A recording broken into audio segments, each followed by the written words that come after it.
Hey, welcome back to the CI/CD tutorial using GitHub Actions.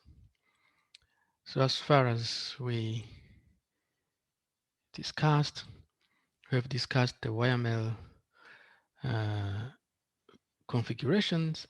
Let's now see how we can use YAML in case of GitHub Actions. Let's go on and see this example given here. So as you see, I still have on the left side my browser, on the right side of my screen I have my terminal, just for to be consistent among all my videos. This one doesn't have exercises to do, but we'll go through the, some use for configurations on GitHub Actions. The first thing you have to know is you have to these YAML files configuration must be stored under this directory. And then once you have this directory, you can write down what you want your CI to do for you. Let's have a look on this example. You can see the content of the YAML file here. We can separate this content into, let's check the first ones, the two first here you see, and the name and on keys. The name, that's a name you want your CI to display on the repository action page.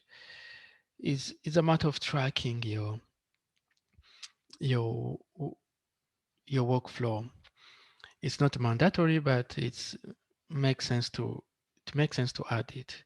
If you don't add it, so there is a default value that will be taken from your YAML file name. The second one is really important and it's required.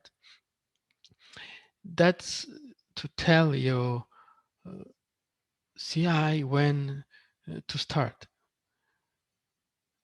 In this example, what you see is that the CI will start the job on push event. Every time you push your code, uh, this test will be run on GitHub.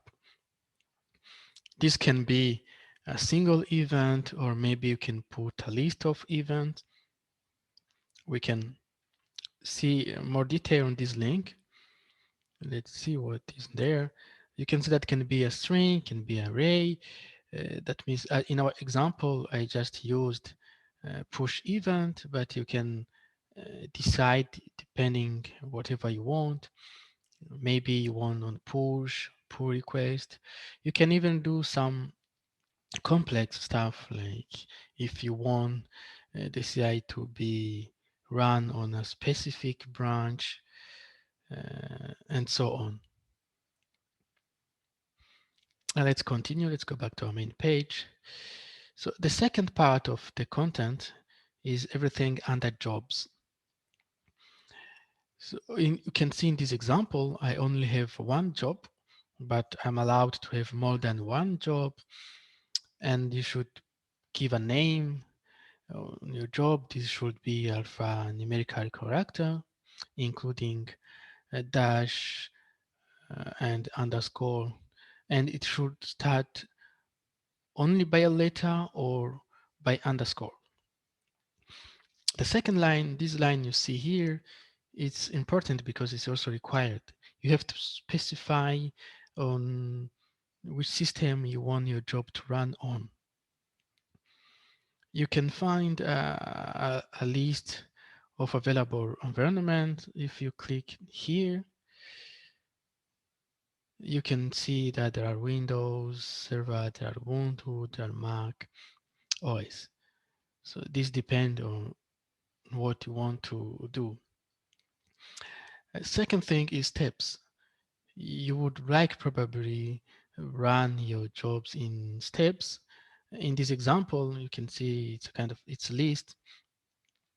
You would like probably to make you can give a name if you want. In this example, you can see my first step, and then you specify your command to be run, which is echo and this sentence. You can have more steps as you want. And this was to give you just an overall picture of GitHub Actions YML configuration, which can be look like the following you see here on my screen. As we already talked about, you can give a name, specify the events that will trigger the workflow. You can have more than one job, as you can see here, and then you have to specify what kind of machine you want. You can also have many steps, and you can also you can see the vertical bar just to for multi-line strings as we discussed in the previous video. If you have many commands to run. And that's it for this video, and I hope you have all the instructions and how to find relevant information on the GitHub Actions. You can now take a break and relax before we go to a new video. Thank you.